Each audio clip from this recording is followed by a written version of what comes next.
ओम शांति। रात्रि क्लास चल रहा था।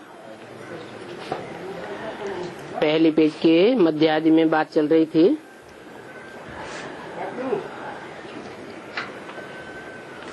तारीख 17 अगस्त 1968।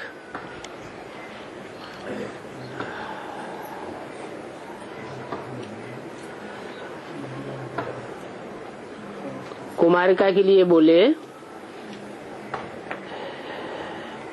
कि कुमारिका को ये पॉइंट उठाना था कि हमको पढ़ाने वाला शिव बाबा है,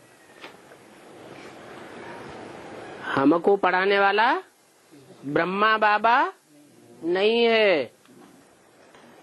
ये पॉइंट कुमारिका को उठाना था, लेकिन उन्होंने उठाया नहीं। क्यों नहीं उठाया? प्रभाव में था। क्योंकि वो खुद ही बाप को नहीं जानती थी और ब्रह्मा बाबा से प्रभावित थी।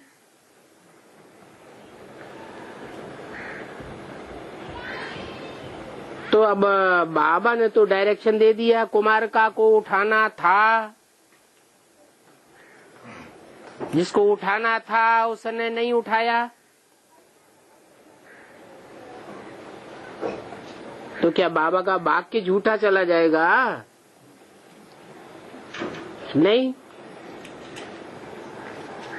उठाया। उसका कारण कि नाम मात्र नाम है कुमारिका। कुमारिका माने कुमारी। कुमारी जीवन पवित्र बुद्धि वाली होती है, और पवित्र बुद्धि में जितना बाप का पार्ट, बाप का ज्ञान, बाप की पहचान छप सकती है, उतना और कोई की बुद्धि में नहीं छप सकता।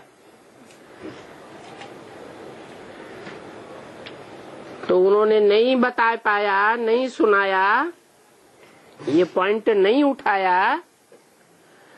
उसका कारण था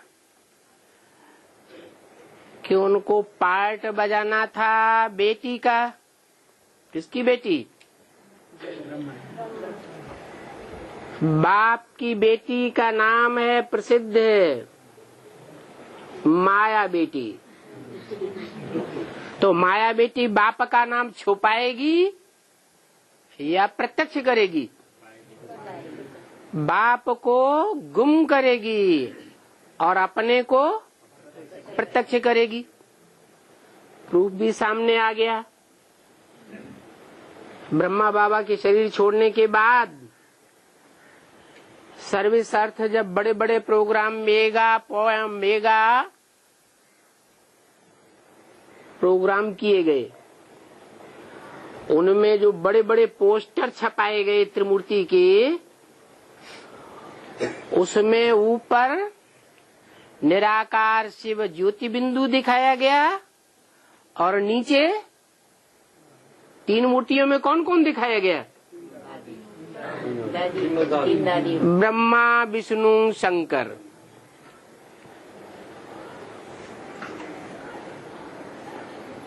पहले ऊपर शंकर की ऊंची स्टेज में कुमारिका दादी को, फिर नीचे दूसरी दो दादियों को दिखाया गया। मना कोशिश की अपने को बाप साबित करने की, परंतु फिर अव्यक्त वाणी में बाप दादा ने खुद ही बोल दिया, माया अब हिम्मत हार गई है। और 4-6 हॉस्पिटल्स में चक्कर काटते काटते आखिरी शरीर छोड़ दिया। अभी और ज्यादा पावरफुल हो गई होगी या कमजोर हो गई होगी? क्यों? क्योंकि स्थूल शरीर का बंधन था तो कमजोर बनाता था, और अभी तो सूक्ष्म शरीर का बंधन है। और दूसरी बात और बताई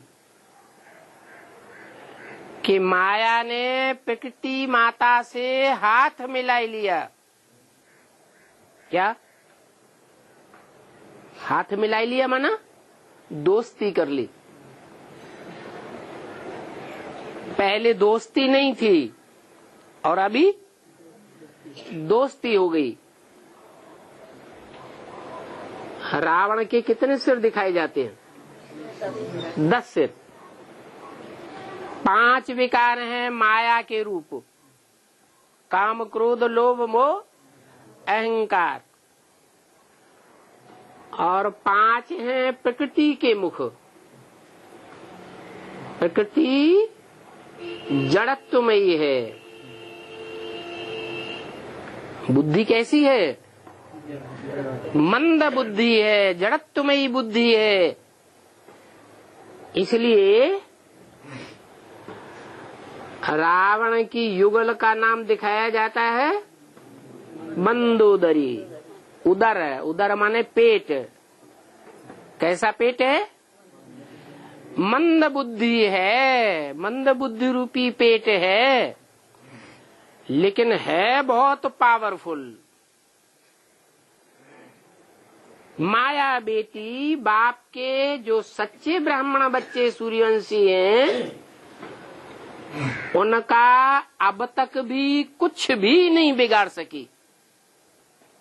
बिगाड़ सकी है कि वो बच्चे दिन दूने रात चौगुने बिना किसी एडवर्टाइजमेंट के, एडवर्टाइजमेंट में कोई पैसा खर्च किए बगैर दिन दूने रात चौगुने ईश्वरीय सेवा बढ़ती जा रही है।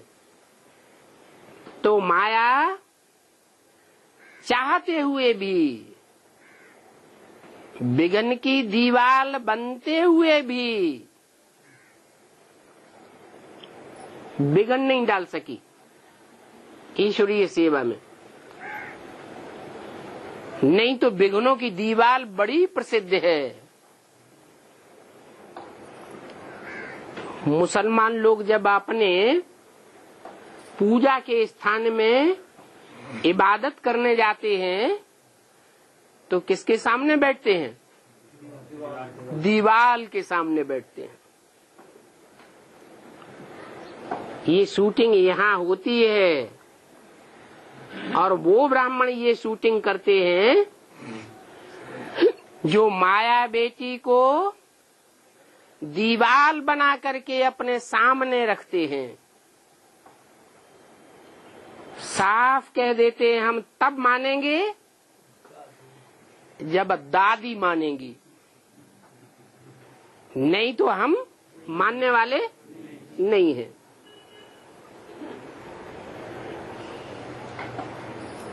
तो कुमार का दादी या माया बेटी का जो रूप है वो तो ये बात नहीं समझा सकती, ये पॉइंट आगे नहीं रख सकती कि हमको पढ़ाने वाला शिव बाबा है। लेकिन बाबा ने बोला 2 आत्माओं को, एक बोला उषा को और दूसरा बोला कुमारका को।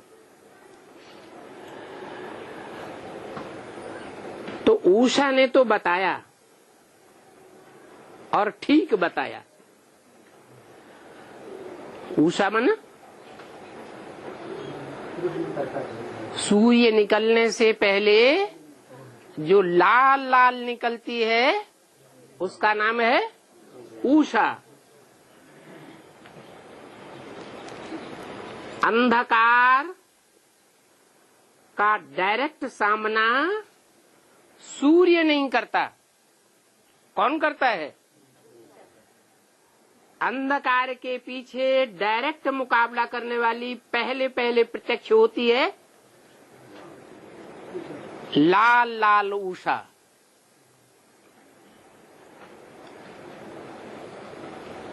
और वो उषा के लिए बताया कि उसने ठीक समझाया। भाषण जो दिया बताया ठीक। क्या बताया कि बाप कौन है,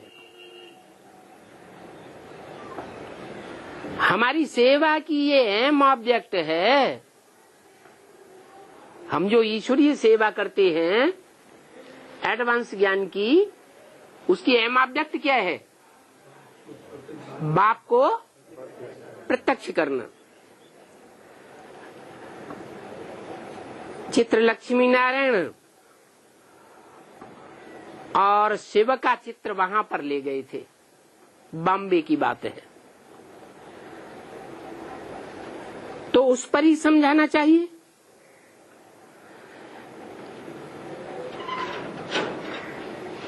शिव के चित्र पर क्या समझावेंगे? समझावेंगे कि ये जो शिव के चित्र में 32 किरणें शिव बाबा के गुणों के रूप में दिखाई गई हैं, वो गुण साकार के होते हैं या निराकार के होते हैं? गुण तो साकार के ही होते हैं, अवगुण भी साकार के ही होते हैं। बिंदु के न गुण होते हैं और न अवगुण होते हैं। लेकिन कुमारिका की बुद्धि में ये बात नहीं बैठी क्या कि साकार में गुण अवगुण होते हैं, निराकार ज्योति बिंदु में गुण अवगुण नहीं होते हैं, इसलिए उसको निर्गुण निराकार परम ब्रह्म कहा जाता है। वो निर्गुण निराकार परम ब्रह्म जब साकार में आता है तब ये 32 गुण संसार में प्रत्यक्ष होते हैं, जिन गुणों से विश्व में शांति स्थापन होती है। बाप कहते हैं काम महाशत्रु है, इस पर जीत पहनो तो जगत जीत बनेंगे। काम जीते जगत जीत, भक्ति मार्ग में भी कहते हैं। तो बाप की ही महिमा करनी चाहिए कि सर्व की सदगति करने वाला एक ही बाप है, और जो भी आत्माएं हैं, मनुष्य मात्र की आत्माएं, वो न अपनी सदगति कर सकती हैं और न दुनिया की सदगति कर सकती है। सदगति का मतलब है बुद्धि रूपी आत्मा, मन बुद्धि रूपी आत्मा गतिवान बने,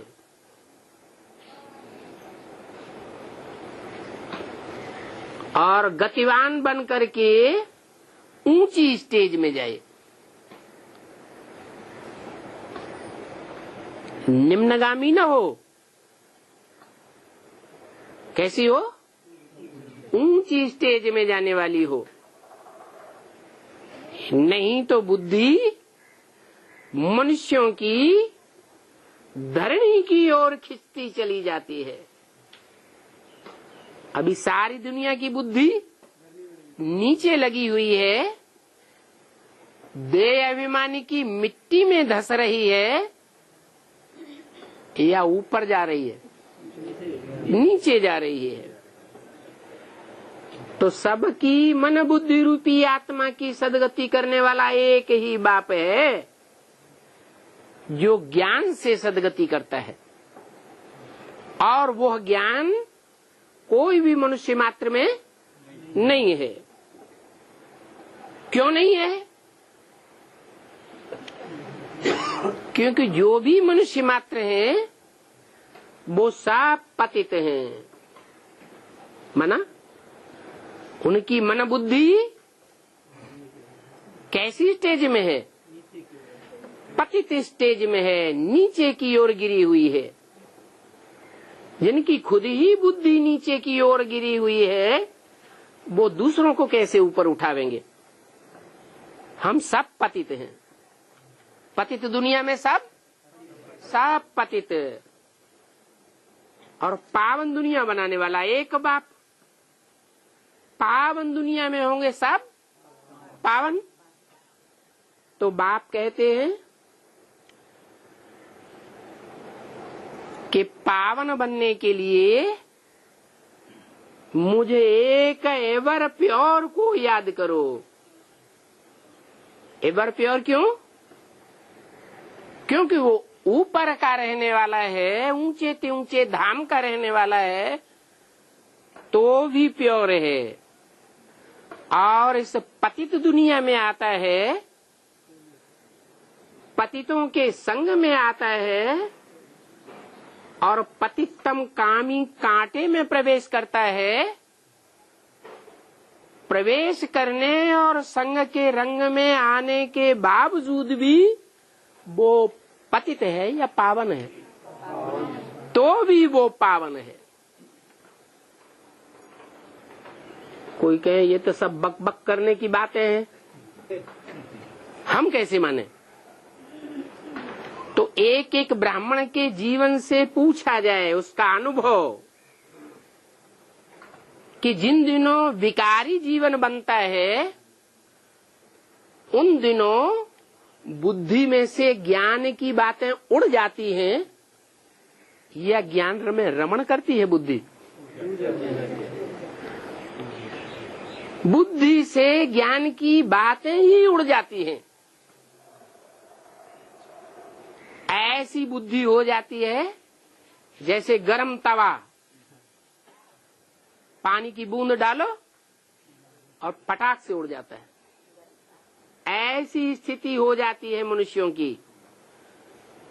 और परमपिता परमात्मा का जो प्रैक्टिकल पार्ट है, वो तो सबका बाप है ना। तो दुनिया की जो भी बीज रूप आत्माएं हैं, उन सब बीज रूप बच्चों के संसर्ग संपर्क में आने वाला होगा या थोड़ों के संसर्ग संपर्क में आवेगा? वो बाप है ना सारी मनुष्य सृष्टि का। तो ढेर के ढेरों के संसर्ग संपर्क संबंध में आने के बावजूद भी उसके ज्ञान का कभी खुलासा नहीं होता। ये प्रैक्टिकल प्रूफ है कि बाप एवर प्योर है। और मंदिरों में भी ये प्रूफ दिखाया जाता है। और देवताओं के जो मंदिर बनाए जाते हैं, मूर्तियां बनाई जाती हैं, उनमें और सभी इंद्रियों को बतावेंगे। कमल नयन, कमल हस्त, कमल कर्ण, कमल पाद, कमल मुख। कामेंद्रियों को कभी नहीं दिखावेंगे। क्यों? क्योंकि जो भी मनुष्य आत्माएं हैं, चाहे भला ऊंचे से ऊंचा देवता बनने वाले ही क्यों न हो, वो देवात्माएं भी जब कीचड़ की दुनिया में पहुंचती हैं, संग के रंग में आती हैं, तो कुछ न कुछ परसेंटेज में उनकी बुद्धि में लेप छेप जरूर लगता है। सिर्फ एक ही पार्टधारी ऐसा है जिसको लेप छेप नहीं लगता। नहीं तो दुनिया की ग्रेट कही जाने वाली, महान धर्म पिताओं के रूप में मानी जाने वाली आत्माएं भी इस दुनिया में आकर के नाक रगड़ जाती है। संग के रंग में आकर के खुद भी नीचे गिरती हैं और अपने फॉलोअर्स को भी नीचे गिराने की निमित्त बन जाती हैं। तो बोला कि सर्व का सदगति दाता एक ही बाप है। वो बाप कहते हैं कि माम एकम याद करो। ऐसे ही नहीं कहते हैं। कि माम एकम याद करो, कोई दूजम को याद न करो। पतित होने वाले को याद करेंगे तो याद करने वाले की स्टेज क्या होगी? पतित ही होगी।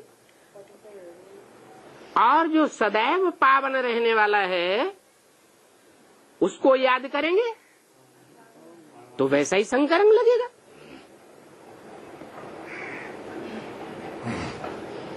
तो माम एकम याद करेंगे तो तुम्हारे सारे पाप भस्म हो जाएंगे। क्या? जो योग की अग्नि है वो योग की अग्नि एक बाप को याद करने वाले के संस्कारों को ऐसे भस्म करेगी जैसे तीव्र अग्नि में कचड़े वाला सोना डाला जाता है तो सारा कचड़ा भस्म हो जाता है। धीमी आग में डालेंगे तो भस्म नहीं होता है। तो एक बाप की याद अर्थात अव्यभिचारी याद में वो शक्ति है कि ऐसी तीव्र अग्नि उत्पन्न करती है कि जन्म जन्मांतर के पाप भस्म हो जाते हैं। पाप भस्म हो जाएंगे तो आत्मा सुखधाम में चली जाएगी, सुख स्वरूप बन जाएगी। उसमें अशांति का नाम निशान नहीं रहेगा। और अभी तो दुखधाम है। दुखधाम में अगर कोई शरीर छोड़ेंगे, दुखधाम के वातावरण में, दुखधाम के माहौल में शरीर छोड़ेंगे तो कहाँ जन्म लेंगे? दुखधाम में जन्म लेंगे। तो तरीका बताया कि नरक की दुनिया के बीच रहते हुए भी हम बच्चों को वो बेहद का बाप कैसे स्वर्ग का वर्षा देते हैं। नरक की दुनिया के बीच में वर्षा कौन सा देते हैं? स्वर्ग का वर्षा देते हैं। ये काम, ये कमाल दुनिया में कोई भी आज तक नहीं कर सका। इस दुनिया में अपरम अपार दुख हैं। अपरम अपार दुखों की दुनिया में अगर उस वाइब्रेशन में शरीर छोड़ेंगे तो कहाँ जन्म लेंगे? दुख की दुनिया में जन्म लेंगे। और अगर बाप की याद में शरीर छोड़ेंगे तो सुख की दुनिया में जन्म लेंगे। और ये सुख की दुनिया सत्य युग में थी। सत्य बाप आकर के सत्य धाम की स्थापना करते हैं। वो सत्य बाप सत्य ही सुनाते हैं या कुछ मिक्स करके सुनाते हैं? सत्य ही सुनाते हैं। सत्य माना, सत्य माना क्या? सत्य माना ही ज्ञान।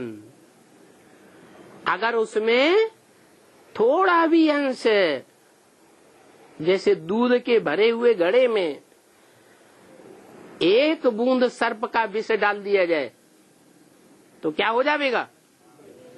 है विष ही हो जाएगा।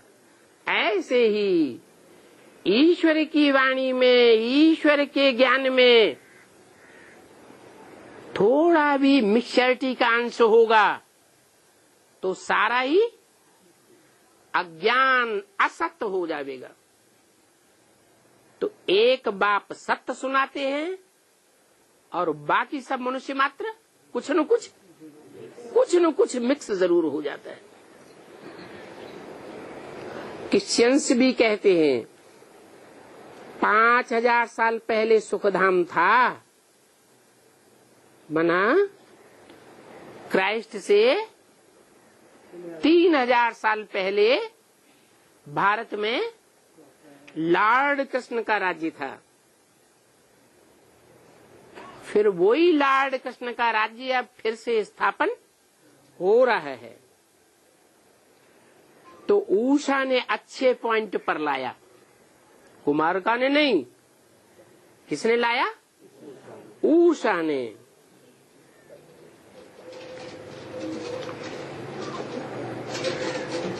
उसको ही, कुमारिका को उठाना था अच्छे पॉइंट को, अच्छी रीति विस्तार से समझाना चाहिए ना।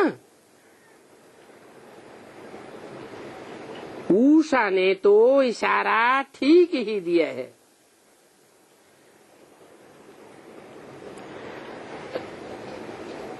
ये हम सब आत्माओं का बाप है। इसको याद करने से पवित्र बन जाएंगे। इसको याद करने से जो हम सब आत्माओं का बाप है, ये बेहद की बाप की लॉटरी है। क्या? ज्ञान रतन। जो बाप हमको सत्य बात बताते हैं, ज्ञान की बातें बताते हैं, वो ज्ञान रतन नहीं है। क्या है? दुनिया की बड़े से बड़ी लॉटरी है। माना बेसिक में से जो भी एडवांस में आते हैं और बाप के मुख से डायरेक्ट सुनते हैं, तो उनको क्या मिल जाती है? जैसे विश्व की बादशाही की लॉटरी मिल जाती है। हम ब्रह्मा कुमार कुमारियों का सारा जोर इस पवित्रता पर है। कौन सी पवित्रता? वो पवित्र ज्ञान जो बाप आकर के देते हैं। उस पवित्र ज्ञान से पवित्र दुनिया की स्थापना होती है। तो ब्राह्मणों को पवित्रता पर विशेष ध्यान देना पड़े। पवित्र दृष्टि, पवित्र वृत्ति, पवित्र वाचा। वाचा में एक अंश मात्र भी हमारी अपनी बात मिक्स नहीं होना चाहिए। अंश मात्र भी देह अभिमान की बात कोई को नहीं सुनाना चाहिए। ज्ञान सुनाते समय कभी कभी स्वार्थ बुद्धि बन जाती है ना। कोई को ज्ञान सुना रहे हैं, बड़ा आदमी है, तो स्वार्थ बुद्धि बन गई कि ये हमको बड़ा मकान दे देगा। जब एम ऑब्जेक्ट ऐसा हो जाता है तो उसमें मिक्सचरिटी शुरू हो जाती है। तो तुम्हारा सारा जोर, सारा मदार पवित्रता पर है। पवित्र दृष्टि, पवित्र वृत्ति, पवित्र वाचा, पवित्र कर्मेंद्रिय। क्या? कर्मेंद्रियों से भी जो भी हमें संग करना है, किसके साथ करना है? हैं? एक बाप दूसरा न कोई। अब पवित्र दुनिया स्थापन होनी है, नहीं तो पवित्र दुनिया स्थापन नहीं होगी।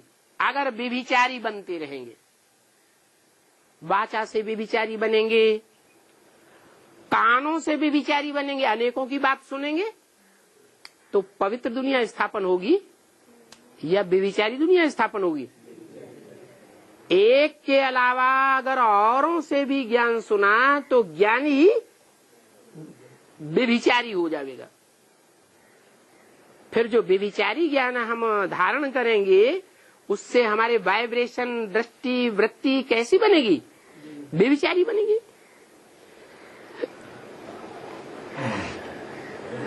तो बोला कि पवित्र दुनिया अब स्थापन होनी है। और पवित्र दुनिया बनाने वाला ही बाप हमको पढ़ाते हैं, कोई मनुष्य नहीं पढ़ाते हैं। क्या पवित्र दुनिया स्थापन किस आधार पर करते हैं?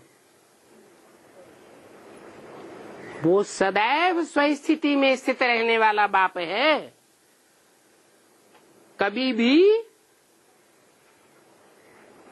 देह के अभिमान में रह करके वाचा चलाने वाला बाप नहीं है। देह अभिमान में रह करके दृष्टि देने वाला बाप नहीं है। देह अभिमान का उसमें नाम निशान भी नहीं है। वो है सदैव स्वस्थिति में रहने वाला बाप, जो आकर के पवित्र नई दुनिया जिसका नाम ही है स्वर्ग। स्वर्ग नाम क्यों पड़ता है? क्योंकि बनाने वाला स्वयं सदैव स्वस्थिति में रहने वाला है। इसलिए बनाने वाले के नाम के आधार पर उसकी रचना का नाम भी स्वर्ग पड़ता है, जहाँ जो भी आत्माएं होती हैं वो सब स्वस्थिति में रहने वाली होती है। ग माने गया, स्व माने आत्म की स्थिति। माना स्वर्ग में जो भी जाने वाले होंगे, देवान में रहने वाला कोई भी स्वर्ग में नहीं जाएगा। कौन जावेंगे? जो आत्म की स्थिति में रहने वाले होंगे, जिन्होंने ऐसी पक्की प्रैक्टिस की होगी कि दुनिया में चाहे भूडोल आ जावे तो भी आत्म की स्थिति न जाने पावे। ऐसी आत्माएं स्वस्थिति में रहने वाली स्वर्ग में गमन करने वाली होंगी, इसलिए उसका नाम पड़ता है स्वर्ग।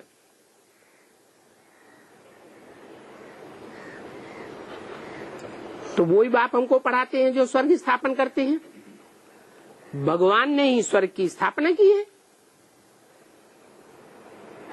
भारत सोने की चिड़िया था क्या? अगर कोई देखे कि सोने की बड़ी भारी चिड़िया उड़ती हुई जा रही है, तो लोग क्या कोशिश करेंगे? है हम भी पकड़ लें, हम पकड़ लें, हम पकड़ लें, होड़ लग जाएगी। ऐसे कोई सोने की चिड़िया होती नहीं है, लेकिन ये कहावत है संगम युग के टाइम की कि संगम युग पर ही वो स्वर्णिम भारत बनता है, जिस स्वर्णिम भारत के ऊपर सारी दुनिया की नजर लग जाती है। जब भारत सोने की चिड़िया थी, तो उस सोने की चिड़िया में जो वास करने वाले थे, उनको कोई भी प्रकार का दुख नहीं था। अभी तो अथाह दुख है। ऐसे ऐसे अगर समझाती तो किसको भी टच हो सकता था। किसके लिए बोला? कुमारिका के लिए। परंतु ड्रामा में ऐसा होना नहीं था।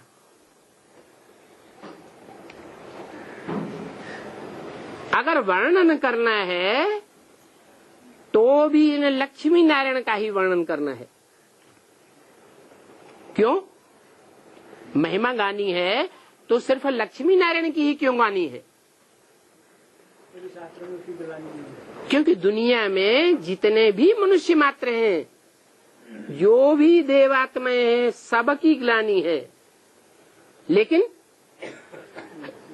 सत्यनारायण की कोई ग्लानी नहीं है।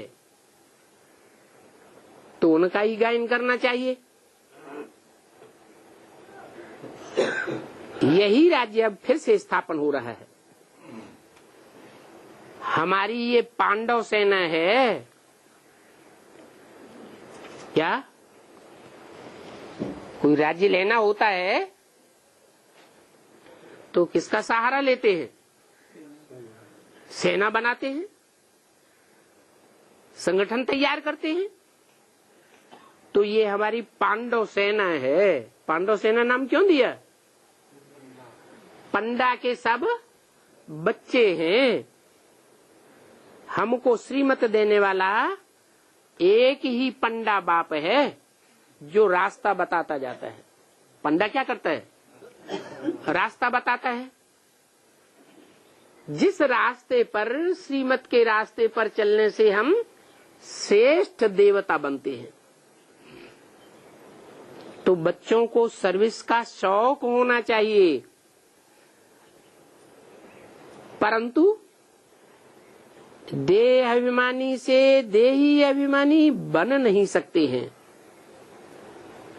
अगर सुनाने वाले में, बताने वाले में देह अभिमान होगा तो उसका रिजल्ट क्या होगा?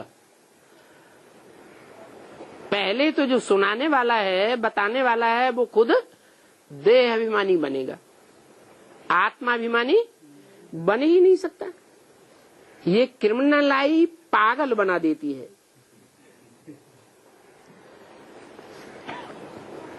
ठहर ही नहीं सकते। क्या? सिविलाई में नहीं ठहर सकते हैं,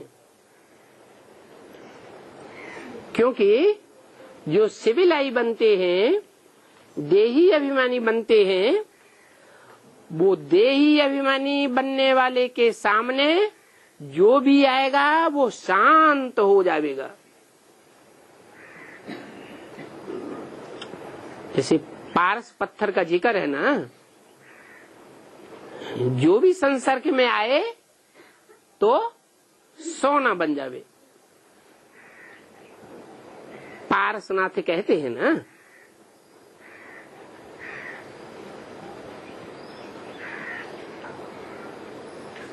तो वो ही एम ऑब्जेक्ट बच्चों की है। ऐसी एम ऑब्जेक्ट प्राप्त करने में समय लगता है, रात दिन का फर्क हो जाता है। First grade, second grade, third grade समझाने वाले तो होते ही हैं। तो इस बेहद की पढ़ाई में भी पढ़ने वाले और पढ़ाने वाले नंबरवार हैं। समझना चाहिए ना कि जो अच्छी पढ़ाई पढ़ने वाले और पढ़ाने वाले हैं वो हमसे ऊंचे हैं। देह अभिमान में नहीं रहना चाहिए। ऐसा ही देही अभिमानी हमको बनना है। राजयोग की तपस्या पर भी समझाया जा सकता है। तुम बच्चे तो रचयिता और रचना के आदि मध्य अंत को जानते हो। इसमें सिर्फ माताओं की ही बात नहीं है, दोनों की ही जरूरत है। माताएं भी चाहिए और बाई भी चाहिए। दोनों ही श्रीमत पर अपने जीवन को ऊंचा बनाते हैं।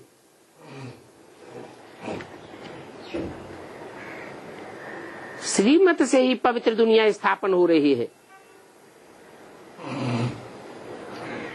तो पवित्र दुनिया की स्थापना में मेल और फीमेल दोनों ही चाहिए। क्यों? मेल के लिए तो बोला है, सब मेल पुरुष, दुर्योधन तो शासन है। तो फिर उनको वो क्यों चाहिए? है गेट आउट, वो क्यों चाहिए? है नहीं, माताओं के लिए बोला, माताएं कन्याएं स्वर्ग का गेट खोलेंगी। है वो तो चाहिए, ठीक बात है, लेकिन मेल क्यों चाहिए? इसलिए चाहिए कि माताएं कन्याएं भी तो पूर्व जन्मों में क्या बनी थी? है? पुरुष चोला धारण किया था कि नहीं किया था? है? धारण किया था। और जो इस जन्म में पुरुष हैं, मेल हैं, वो भी पूर्व जन्म में कन्याएं माताएं बने थे। तो ये दृष्टि से देखना कि ये पुरुष है, दुर्योधन दुशासन है, ये कन्याएं माताएं हैं, स्वर्ग का गेट खोलने वाली है, ये देह की दृष्टि हुई या आत्म की दृष्टि हुई?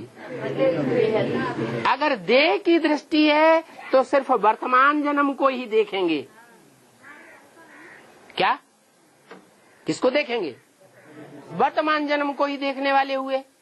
अगर आत्मिक दृष्टि है तो फिर आत्मा का कनेक्शन अनेक जन्मों से है या सिर्फ वर्तमान जन्म से है? इस देह का कनेक्शन इस जन्म से है और आत्मा का कनेक्शन अनेक जन्मों से है। इसलिए चाहे इस जन्म में पुरुष चोला हो और चाहे इस जन्म में स्त्री चोला हो, चाहे पांडव हो और चाहे शक्तियां हो। शक्तियां क्यों कहा है? शक्तियां इसलिए कहा कि शिव के अटैचमेंट में है, इसलिए शक्तियां हैं। क्या क्या कहा? पांडव शक्ति कहा जाता है या शिव शक्ति? क्या कहा जाता है? शिव शक्ति कहा जाता है। तो शिव शक्ति की दृष्टि है तो हमारा जो भी भाई हैं उनका क्या संबंध हो जाता है उन शक्तियों से? माता। माता के अलावा कोई भी संबंध अगर बुद्धि में आता है तो क्या हो जाता है? पाप कर्म बन जाता है। पाप का संकल्प का बीजारोपण हो जाता है। क्योंकि इस समय बाप शक्तियों से स्वर्ग के गेट खुलवाने का काम कराने के लिए आए हुए हैं, लेकिन वो कार्य करने का कार्य तभी पूरा हो सकता है जबकि जो भी पांडव हैं वो शक्तियों के साथ ही बने ईश्वरीय सेवा में। अगर ईश्वरीय सेवा में दोनों मिलकर के नहीं चलते हैं तो स्वर्ग के गेट की खोलने के कार्य की संपन्नता नहीं हो सकती। ये क्या बात? इसलिए कि जो भी नई दुनिया बाप स्थापन करने वाले करने के लिए आए हुए हैं वो प्रवृत्ति मार्ग की दुनिया होगी या निवृत्ति मार्ग के सन्यासियों की दुनिया होगी? प्रवृत्ति मार्ग की दुनिया की स्थापना कराने के लिए आए हुए हैं। तो ऐसी प्रवृत्ति मार्ग की दुनिया की स्थापना करने के लिए स्त्री और पुरुष, पांडव और शक्तियां दोनों का मेल चाहिए। दोनों मिलकर के सेवा नहीं करेंगे तो पवित्र प्रवृत्ति मार्ग की स्थापना नहीं हो सकती। सन्यासी चाहे कि पवित्र प्रवृत्ति मार्ग की दुनिया हम स्थापन कर दें जंगल में जाकर के, तो कर सकेंगे? क्यों नहीं कर सकेंगे? हैं? हाँ, एक तो सबसे बड़ी कमजोरी आ गई दूरबाद खुशबाद। उन्हें स्वयं ही इस बात पर पक्का निश्चय नहीं है कि हम साथ में रहकर, जैसे देवताएं साथ में रहते हैं, साथ में रहकर साथ में जीवन बिताते हुए हम पवित्र रह सकेंगे या नहीं रह सकेंगे। और देवताएं तो साथ साथ होते हैं या अलग अलग रहते हैं? देवी देवताएं तो साथ साथ रहते हैं। तो तुम्हारा अहम ऑब्जेक्ट ही है पवित्र लक्ष्मी नारायण जैसा जीवन बनाना। वो जीवन यहाँ बनावेंगे या शरीर छोड़ने के बाद अगले जन्म में बनावेंगे? यही बनाना है। तो दोनों ही चाहिए, शक्तियां भी चाहिए और पांडव भी चाहिए। जानते हो कि हर बात 5000 साल पहले भी हुई थी।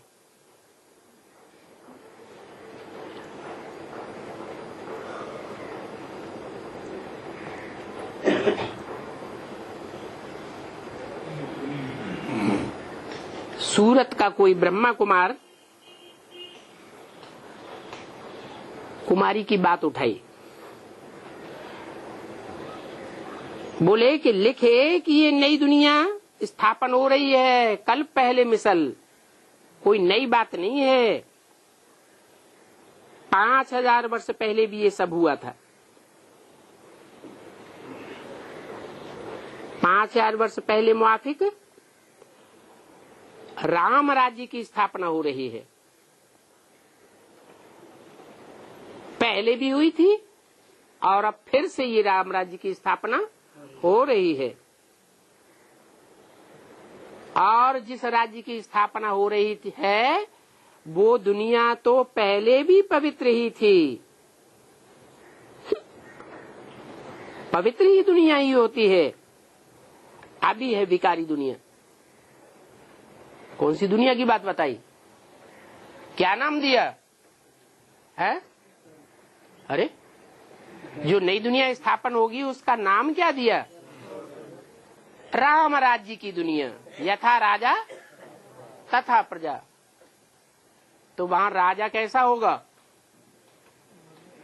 है जो नई दुनिया का कंट्रोलर होगा प्रैक्टिकल जीवन में, क्योंकि शिव तो कंट्रोल करता नहीं,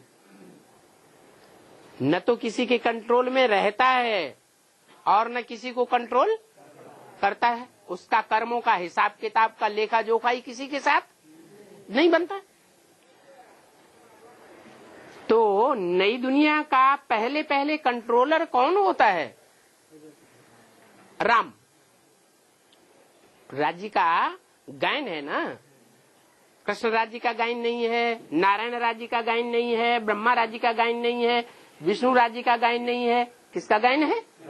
शिव राज्य का भी गायन नहीं है, राम राज्य का गायन है। तो वो राम राज्य में दुनिया ही पवित्र होती है, अपवित्र दुनिया नहीं होती। फिर सत्युगी पावन दुनिया कैसे बनती है? सो बात राम बाप ही आकर के सुनाते हैं। क्या? गांधी जी ने नारा लगाया। क्या नारा लगाया? कौन सा राज्य स्थापन करेंगे? राम राज्य स्थापन करेंगे। कोई कहने वाला निकला कि राम राज्य स्थापन करेंगे तो राम चाहिए या नहीं चाहिए? हैं? कोई ने नहीं पूछा। राम राज्य की स्थापना तो राम ही करेंगे ना, कोई दूसरा कैसे करेगा? अभी जो दुनिया है वो विकारी है या निर्विकारी है? विकारी दुनिया है। और जब राम राज्य होगा तो दुनिया कैसी होगी? ये निर्विकारी होगी। तो जो विकारी दुनिया है वो निर्विकारी सत्युगी दुनिया कैसे बनी? सो बाप ही सुनाते हैं। ये कैसे का उत्तर और कोई नहीं दे सकता। ईश्वरीय मत ले रहे हैं। क्या? नई दुनिया, पवित्र दुनिया की स्थापना करने के लिए कौन सी मत ले रहे हैं? ईश्वरीय मत ले रहे हैं। ईश्वरीय मत क्यों नाम दिया है? ईश माने शासन करना, वर माने श्रेष्ठ। कैसी मत बताई? जो श्रेष्ठ मत है वो श्रेष्ठ मत ले रहे हैं। श्रेष्ठ मत क्यों? शासन करने के लिए, नई दुनिया में शासन करने के लिए ईश्वरीय मत क्यों? आसुरी मत क्यों नहीं? क्योंकि ईश्वर एक है और एक ही ईश्वर है। जो बिना हिंसा किए, कोई भी प्रकार की हिंसा किए बगैर राम राज्य की स्थापना कराते हैं। क्या? नहीं तो दुनिया में जितनी भी राजाइयां स्थापन हुई, एक राजा ने दूसरे राज्य पर हमला किया, हिंसा हुई या नहीं हुई? बिना हिंसा के कोई राज्य स्थापन हुआ ही नहीं। तो मनुष्य मात्र हिंसा के आधार पर राज्य स्थापन करता है। घर में भी कोई का शासन चलता है। घर में जो मुखिया होता है बाप होता है। कम से कम लाल लाल आंखें तो दिखाएगा कभी? नहीं दिखाएगा? जरूर दिखाएगा। थोड़ी कड़क वाचा जरूर बोलेगा। लेकिन जो ईश्वरीय मत है वो क्या सिखाती है? अगर कोई से ब्राह्मण परिवार में ईश्वरीय सेवा भी लेनी है तो आंखें लाल पीली करने की दरकार नहीं है। स्नेह की दृष्टि से उसको सेवा कराने के लिए इंस्पिरेट करना चाहिए। वाचा में भी तुर्स वाचा न हो, आर्डर न हो। क्योंकि ब्राह्मण परिवार में किसी को आर्डर करते हैं तो समझता है ये हमको अपना क्या समझता है? हमको अपना दास समझता है। ये हमको दास बनाने की शूटिंग कर रहा है।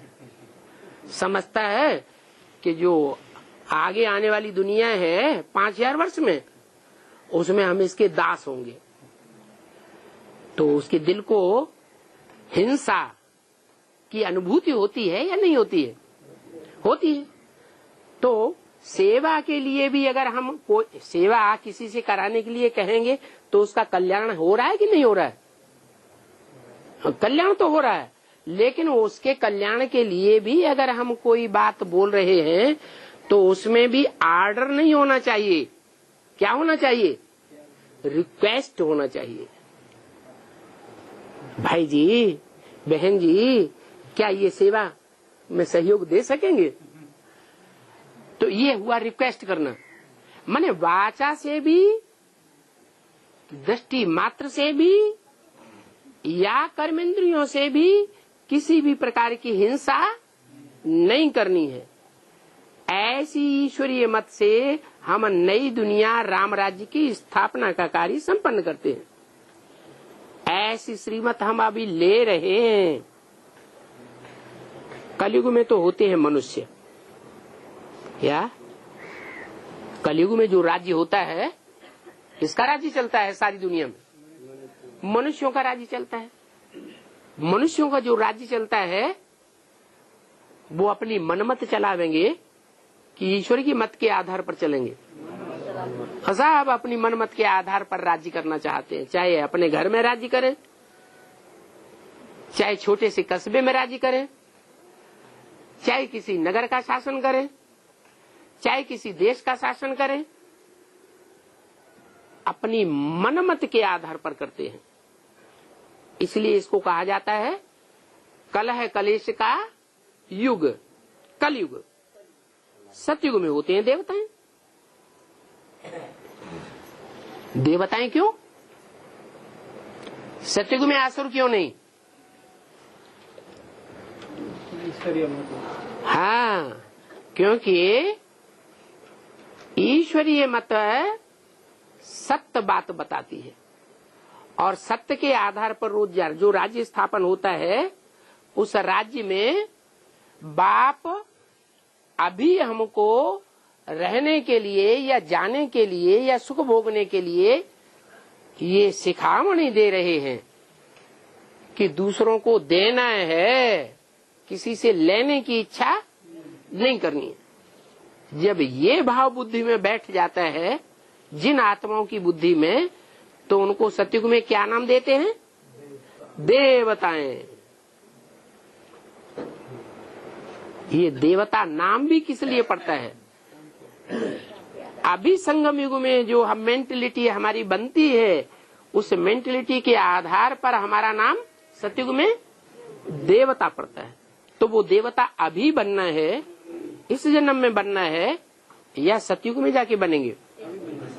अभी बनना है। तो हम अपने को देखें, घड़ी घड़ी चेक करें कि मन के संकल्पों के आधार पर, वाचा के आधार पर, कर्मेंद्रियों की कर्मणा के आधार पर हम दूसरों को देने की मेंटेलिटी रखते हैं, भावना रखते हैं, या कुछ लेने की भावना रखते हैं?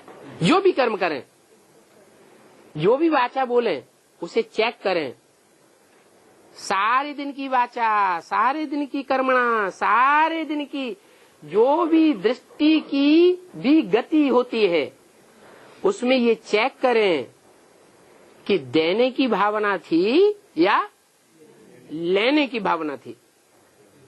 जब तक लेने की भावना रहती है, तब तक समझें कि हम देवता क्वालिटी के नहीं बने। सतयुग में जब देवताएं बन जाएंगे, फिर तो श्रीमत लेने की दरकार रहेगी नहीं। तो कहाँ की बात है? देवता बनने के लिए श्रीमत लेना है, तो प्रैक्टिकल में लेने की बात है, या सवेरे को याद में बैठ गए हमने श्रीमत ले ली, उसकी बात है? प्रैक्टिकल बात है। सतयुग में श्रीमत लेने की दरकार नहीं है। कहाँ दरकार है? अभी संगम में श्रीमत लेने की दरकार है। आगे चल करके बच्चे ऐसे ही भाषण करेंगे। कैसे बच्चे? अभी नहीं कर रहे हैं ऐसे बच्चे भाषण। ऐसे आत्माभिमानी बच्चे जिनको किसी से कुछ लेने की इच्छा नहीं, इच्छा मात्रम अविद्या, ऐसी इच्छा मात्रम अविद्या वाले देही अभिमानी बच्चे आगे चल के भाषण करेंगे। क्या? जो देह अभिमानी होंगे वो ऐसा भाषण नहीं कर सकेंगे। वो कैसा भाषण करेंगे? लेने की इच्छा वाला भाषण करेंगे। देह का सुख लेने की इच्छा उसमें समाई हुई होगी, या देने का भाषण करेंगे? वो लेने का भाषण करेंगे। और जो इच्छा मात्र में विद्या जैसी स्टेज वाले बच्चे होंगे, वो देने का भाषण करेंगे। लेना है तो एक से लेना है, और देना है तो सबको देना है। ये नहीं, ये हमारी बहन है, ये हमारा भाई है शरीर का, ये हमारा बाप है, ये हमारी अम्मा है, इसलिए देना है। नहीं, कौन सी दृष्टि हो? आत्मिक दृष्टि हो। ऐसी आत्मिक दृष्टि वाले बच्चे आगे चल के सर्विस करेंगे। ऐसे सर्विसेबल बच्चे अभी ब्राह्मणों की दुनिया में नहीं है। अरे क्यों नहीं है? अरे क्यों नहीं है? क्योंकि यथा राजा तथा प्रजा होती है। ब्रह्मा बाबा के शरीर छोड़ने के बाद ब्राह्मणों की दुनिया में जो कंट्रोल करने वाला मुखिया ही अगर ऐसा होगा कि अपने मान मर्तबा लेने में लगा रहे, दूसरों को देने की बात ही बुद्धि में न समाती हो, तो ऐसा कर्म करने वाली आत्मा देह अभिमानी राज्य स्थापन करेगी, दानवों का राज्य, असुरों का राज्य स्थापन नहीं करेगी। तो ऐसा बच्चों को शौक होना चाहिए आत्मिक स्थिति में रह करके भाषण करने का। इसमें बहुत राइल चलन चाहिए। क्या? रॉयल्टी किसको कहा जाता है? हाँ, रॉयल्टी कहा ही जाता है पवित्र मन, पवित्र वचन, पवित्र कर्म, उसको रॉयल्टी कहा जाता है। कल पहले जो बने थे वो पुरुषार्थ करते रहते हैं, बाप उनको डायरेक्शन भी देते रहते हैं। अच्छा, बच्चों को गुड नाइट।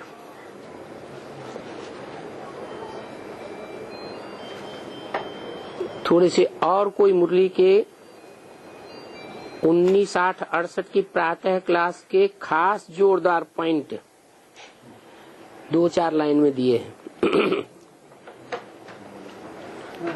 किसी की भी चोरी हो जाती है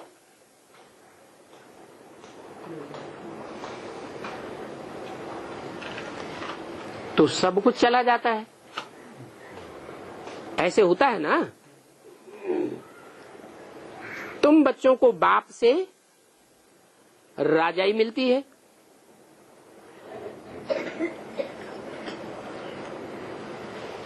विश्व की राजाई मिलती है, बादशाही मिलती है, तो तुम बच्चों को चिंता करनी चाहिए कि हम इतने कपड़े इकट्ठे कर लें, इतनी जोड़ी जूतियां इकट्ठी कर लें, इतने पैसे इकट्ठे कर लें। ये चिंता रहनी चाहिए। क्यों?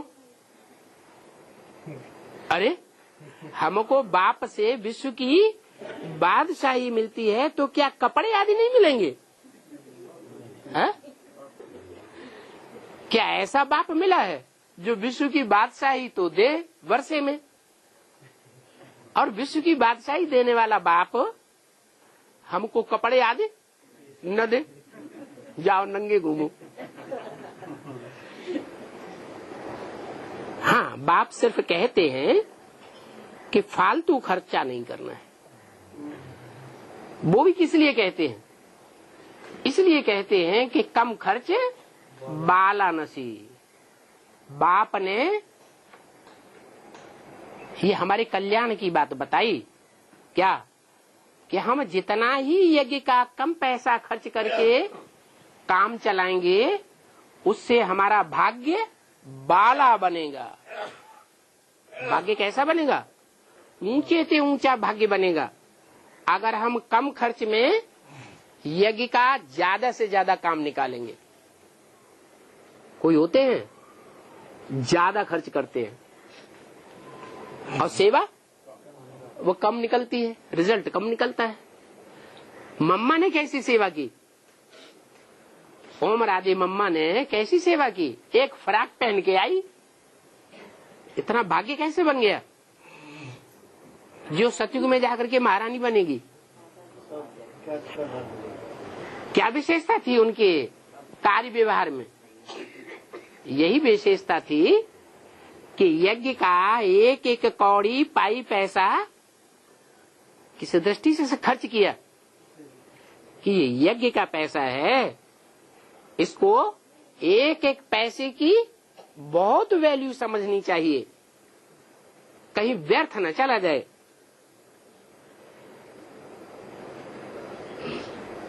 क्योंकि जो भी पैसा यज्ञ में आता है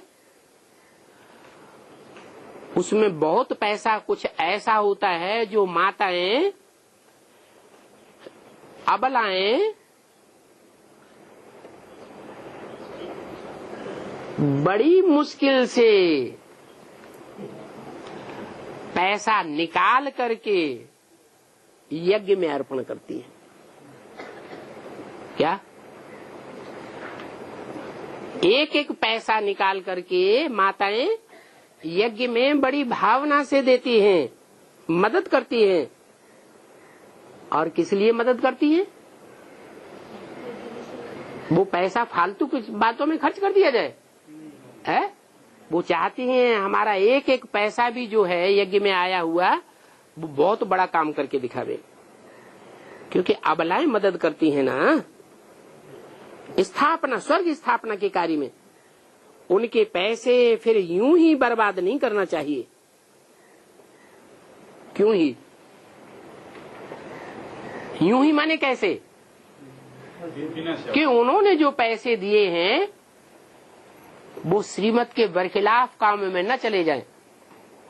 जैसे श्रीमत है कि तुम बच्चों को महलमाड़ियां, अटारियां, प्रॉपर्टी नहीं बनानी है अपने नाम से। क्या? बड़े बड़े महलमाड़ियां उठा करके खर्च खड़े कर दिए, अंडरग्राउंड कंक्रीट के मकान बना दिए, उसमें अबलाओं का, बांधेली माताओं का पैसा, जो थोड़ा थोड़ा पैसा इकट्ठा किया वो उसमें लगाई दिया। बाबा कहते दुनिया का तो विनाश होने वाला है। ये मकान, ये जो ऊंची ऊंची बिल्डिंगें दिखाई पड़ रही हैं, ये सब खलास हो जाएंगे कि रह जाएंगे? तो ईश्वरीय यज्ञ में जो पैसा आया, जिससे ये महल माणी अटारी बना करके खड़े कर दिए, ये पैसा बर्बाद चला जाएगा कि आबाद होगा? बर्बाद चला जाएगा। बाकी माउंट आबू में जो मकान बनाते हैं, मधुबन में जो मकान बनाए जा रहे हैं, उनमें तो बच्चों की परवरिश विनाश के टाइम पर होगी। उसके लिए नहीं बोला। कहाँ के लिए बोला? बाहर की दुनिया में कहीं भी महल माड़ियां, अटारियां या प्रॉपर्टी आदि बनाने की दरकार नहीं है। तो पैसे बर्बाद नहीं करना चाहिए। माताएं, अबलाएं, कुब्जाएं तुम्हारी परवरिश करती हैं, फिर तुम्हारा काम है जब अकाल पड़ेगा कि नहीं? तो जिन कन्याओं माताओं ने तुम्हारी परवरिश की है, तुम्हारी परवरिश में पैसा लगाया ना, कि हमारी बहनें भूखी न रहें, हैं, नंगी न रहें, हैं, जो बरसात अरसात पड़ती है उसमें कहीं रात में जागना न पड़े, मकान टपकता रहे, किराए पर मकान लेने के लिए बाबा ने बोला। तो इतनी माताएं तुम्हारी संभाल करती हैं, तो किस दृष्टि से करती हैं? जब अकाल दुकाल पड़ेगा तो तुमको उनकी परवरिश करनी है। ऐसे नहीं तुमने यज्ञ में पैसा दिया था, वो तुम्हारा खलास हो गया, अब तुम यहां क्यों आई? नहीं, हमारा फर्ज बन जाता है कि उन कन्याओं माताओं को जब दुनिया उनको ठुकराए देगी, तुम सब द्रौपदियां हो, बोला कि नहीं? तो सब द्रौपदियों को दुर्योधन दुशासन ठुकराएंगे या नहीं ठुकराएंगे? ठुकराएंगे। तो तुम बच्चों का फर्ज है कि उनको परवरिश अच्छे से करना, उनकी परवरिश भी करनी है, ये तुम्हारा काम है। अगर नहीं परवरिश करेंगे, उनके दुख के टाइम पर तो 100 गुना पाप बनकर के तुम्हारे सिर पर चढ़ जाएगा। क्या कहा है? मान लो कोई माता है, उसने अपने परिवार में लड़ाई लड़ करके पैसा निकाला कुछ और यज्ञ में दिया, या मकान ही निकाला दिया, और उस बूढ़ी माता को पैसा लेकर के, धन संपत्ति लेकर के लेने वालों ने बाद में दूध की मक्खी की तरह निकाल के फेंक दिया। उसको लौकिक परिवार वालों के घरों में बर्तन साफ करके अपनी जिंदगी गुजारनी पड़ रही है। ऐसे ढेर के ढेर मिसाल मिलेंगे। तो पाप हुआ या पुण्य हुआ? अरे ईश्वर के परिवार के बच्चे और ऐसे ऐसे काम करते हैं कि सारी धन संपत्ति हड़प ली और फिर दूध की मक्खी की तरह निकाल के फेंक दिया। ये ईश्वरीय परिवार है? लोगों को विश्वास बैठेगा या अविश्वास? अविश्वास बैठ जाएगा तो 100 गुना पाप का बोझा चढ़ जाता है। बाप तो कहेंगे ना कि अच्छा पुरुषार्थ करके ऊंच पद पाओ, गरीबों पर, दुखियों पर रहम करो, गरीबों को पैगाम देते रहो। जो दुखी आत्माएं हैं, यज्ञ से वंचित हुई आत्माएं हैं, उनको पैगाम देते रहो ईश्वर का कि ईश्वर बाप प्रैक्टिकल में सृष्टि पर आया हुआ है, गरीब निवाज बाप आया हुआ है। क्या? लखापति, करोड़पति, हीरों के व्यापारी का बाप नहीं आया हुआ है। किसका बाप आया हुआ है? गरीब निवाज बाप आया हुआ है। वो बाप कहते हैं कि मुझे याद करो तो तुम पावन बनेंगे। मुझे याद करो कहते हैं तो साकार हुआ या निराकार हुआ? कहते हैं, मुख से कहते हैं। मुझे याद करो माने कोई एक ही पक्का स्वरूप है। अब स्वर्ग में जाने के लिए एक बाप को याद करो। सभी को यही पैगाम देते रहो। अच्छा, बच्चों को बाप दादा की गुड मॉर्निंग, ओम शांति।